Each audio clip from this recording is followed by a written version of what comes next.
साथियों, बीते 12 वर्षों में देश ने जो कुछ हासिल किया वो दुनिया देख रही है, लेकिन अब हमें अपनी दृष्टि आगे की ओर रखनी है। हमें 2047 के लक्ष्य को देखते हुए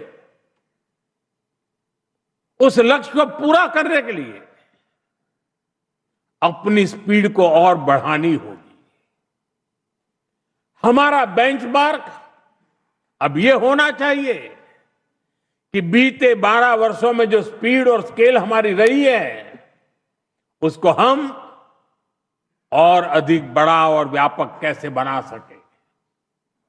आज ग्लोबल ग्रोथ में भारत की हिस्सेदारी लगातार बढ़ रही है, इसलिए भारत को अब ग्लोबल पैरामीटर्स, ग्लोबल कंपटीशन और ग्लोबल पर्सपेक्टिव देखना है।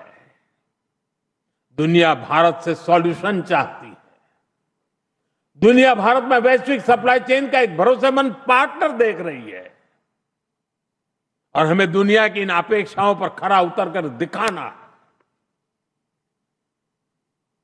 हमें यह समय गंवाना नहीं है और मैं बार बार कहता हूं, यही समय है, सही समय है।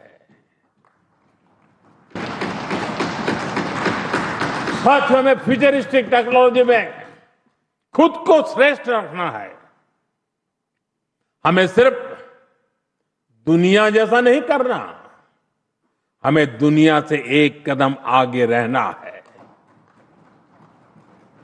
अब जैसे एनर्जी सिक्योरिटी है, बीते 12 वर्षों में हमने ऊर्जा में आत्मनिर्भरता के लिए अभूतपूर्व काम किया। मैंने लाल किले से समुद्र मंथन अभियान की घोषणा की थी। ये बहुत ही महत्वाकांक्षी मिशन है। बीते दिनों में ऑयल एंड गैस के एक्सप्लोरेशन को लेकर काफी पॉजिटिव खबरें आ रही हैं। यानी आने वाला समय अनेक संभावनाओं से भरा हुआ है और हमें हर संभावना का पूरा फायदा उठाना है। साथियों, अब हमें 500 गीगावाट रिन्यूएबल एनर्जी के टारगेट को जल्द से जल्द पूरा करना है। सोलर एनर्जी को लेकर तो काम तेजी से चल रहा है, लेकिन अब हमें न्यूक्लियर एनर्जी के लक्ष्यों को भी तेजी से हासिल करना है। अभी हमने दुनिया को दिखाया है कि Bharat fast breeder reactor technology में कितना आगे पहुंच गया है। ये टेक्नोलॉजी हमें न्यूक्लियर एनर्जी में आत्मनिर्भरता की तरफ ले जाएगी। इसी तरह ग्रीन हाइड्रोजन और ग्रीन अमोनिया के मामले में भारत बहुत तेजी से काम कर रहा है। आने वाले समय में ये टेक्नोलॉजी भारत को ग्लोबल ग्रीन एनर्जी मैप में सबसे प्रमुख बना पाएगी और ये नाम बनना पक्का है। साथियों, आज बड़े एक्सपर्ट्स का भी अनुभव है कि जिन देशों ने मैन्युफैक्चरिंग के पूरे इकोसिस्टम पर 80-90 के दशक में काम किया, उन्हें उसका फायदा इस सदी में मिलना शुरू हुआ। भारत ने 10-12 वर्ष पहले जिस इकोसिस्टम पर काम करना शुरू किया, उसका लाभ अब देश को मिलना शुरू हो गया। 2014, 15, 16 के कालखंड में जो बात नींव डाली गई, उसके फल अब दिखाई देने लगे हैं। भारत तेजी से दुनिया का मैन्युफैक्चरिंग पावर हाउस बनने की ओर आगे बढ़ रहा है।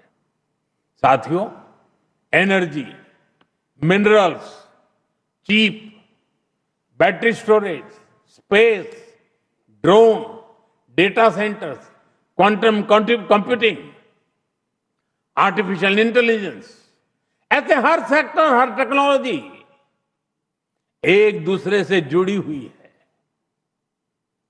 ये एक दूसरे की पूरक है।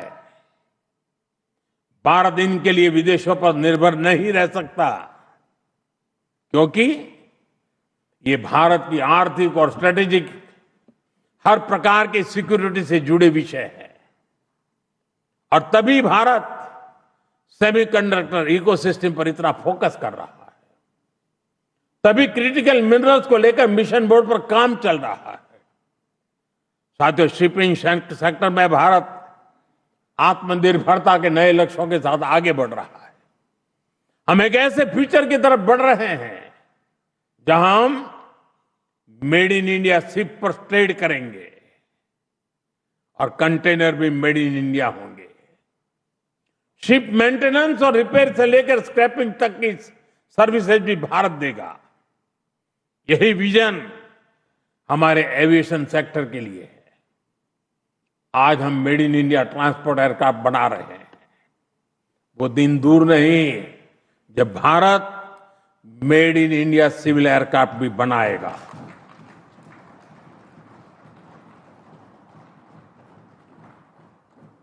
देशवासी मेड इन इंडिया विमान में ही यात्रा करेंगे, वो दिन मैं देख रहा हूं।